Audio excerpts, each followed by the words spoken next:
శ్రీదేవి భూదేవి సమేతంగా కొలువుతీరిన మహిమాన్విత క్షేత్రం వాడపల్లి.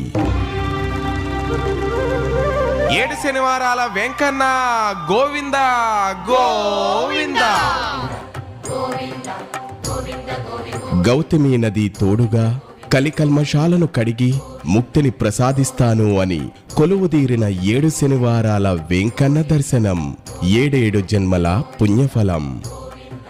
ఇక్కడ వనమాలాధరుడు అయిన శ్రీ వెంకటేశ్వరుడు శంఖ చక్రాలతో కటిహస్తానికి బదులుగా గదాధారుడై కౌమోదకిని ధరించి కానవస్తాడు.